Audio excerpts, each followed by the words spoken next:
Marie dans sa cage. Grincheuse et irritable. Comme chaque fois, elle sème la perturbation. Rhinophéros.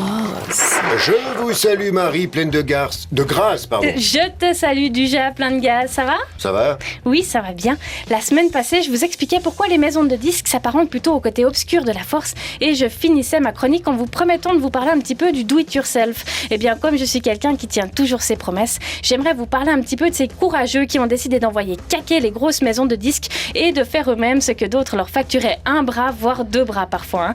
Parce que le do-it-yourself, c'est quoi exactement ? Eh bien, en 2017, tout ce que faisaient les maisons de disques avant pour les musiciens, vous pouvez désormais le faire vous-même. Et en prime, une chorégraphie toute pourrie de Marie pour ceux qui n'auraient pas l'image. T'es jaloux parce que tu danses pas aussi bien que moi. Alors, pour un groupe qui sort un album, il y a plusieurs choses qui doivent être prises en compte. Il y a premièrement la distribution. C'est s'assurer que votre album aura toutes les chances d'atterrir sur l'étagère de quelqu'un. De manière classique et en simplifiant un petit peu, votre album il va être vendu très peu cher à un distributeur qui va le revendre un petit peu plus cher à un magasin qui lui-même va le vendre encore un petit peu plus cher à ses clients. C'est la raison pour laquelle un album que vous achetez 20 francs après un concert, en général, vous allez le trouver autour des 30 francs en magasin. Et puis, quand on veut couper un maximum d'intermédiaires et puis augmenter sa marge, il n'y a pas 36 000 solutions. En général, vous créez un site internet sur lequel on peut commander votre disque. Ça n'arrive pas toujours. Si vous avez des commandes, vous fourrez tout ça dans un carton et puis vous allez à la poste. Il faut savoir que dans notre joli pays qui est la Suisse, envoyer un album, c'est à peu près dépenser le coût de revient de votre vinyle. Tout ça en ayant quand même un géant jaune qui prend des égéries comme des musiciens suisses, par exemple. Qui faisait du hockey sur glace. Voilà. Mais il le faisait mieux, le hockey, ou... Je sais pas, je ne me prononcerai pas. Alors, le meilleur moyen de vendre sa galette avec un minimum de frais de port, c'est quand même de le vendre après votre concert. Les frais de port pour les cochons de payants. Exactement. Même si vous êtes tout dégoulinant, dressez une table, vendez-moi ces galettes et puis qu'on en finisse, hein. Ça s'est vendu. Ça s'est vendu un max, ouais, Gloria Gaynor. C'était mieux avant. Pour qu'un disque se vende, il lui faut un minimum de promo.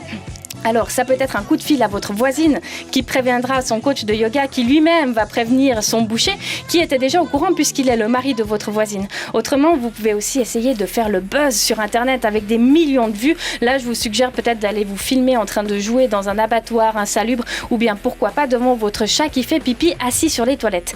Et si vous avez un petit peu d'estime de vous et pas vraiment de réseau, vous pouvez aussi engager quelqu'un qui se chargera de faire la promotion de votre album. De plus en plus de micro-entreprises se créent et proposent leurs services de publicistes aux petits groupes à des tarifs plutôt avantageux. Franchement, ça vaut le coup. Et puis après le booking, ça c'est le nerf de la guerre, parce que si vous avez fait un album, en général, vous avez envie d'aller le faire en live. Donc soit vous trouvez des dates vous-même, ce qui est quand même très compliqué, soit vous trouvez un booker. Malheureusement, le booker, lui, il doit aussi vivre et puis il va prélever une commission sur tous vos cachets. Quand on connaît les cachets des musiciens en Suisse romande, il vaut peut-être mieux conseiller à vos enfants de devenir youtubeurs.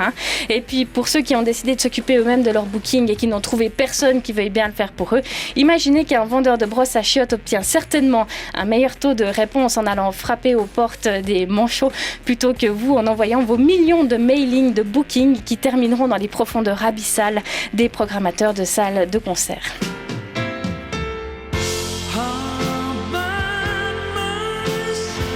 Tu danses ?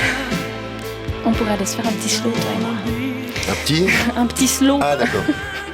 Le seul problème avec ce système, c'est que vous pouvez faire la meilleure musique du monde. Vous n'êtes pas vraiment sûr que quelqu'un va l'écouter. Parfois, ça ne tient vraiment à rien. C'est presque magique. Il suffit d'un type aux États-Unis qui, par hasard, tombe sur votre Bandcamp et écrit une super critique sur son blog pour que des milliers de personnes achètent votre disque. Vous vous retrouvez à vendre plus de disques aux États-Unis que dans votre propre ville. Il n'empêche, avec un petit peu de persévérance, beaucoup d'abnégation et un petit peu de chance, un miracle pourrait arriver pour vous et votre groupe de sludge suisse-allemand, par exemple. Au hasard.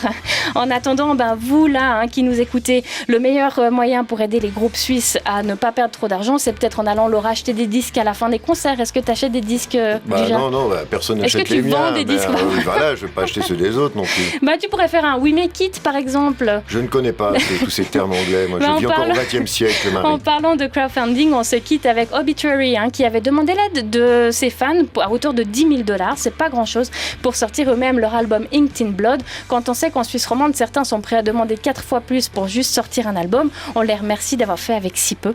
On va d'ailleurs écouter une chanson de leur nouvel album qui sort en mars. Et puis moi je vous retrouve la semaine prochaine. Adieu. Oh, Bite, tu as ri. Marie dans sa cage.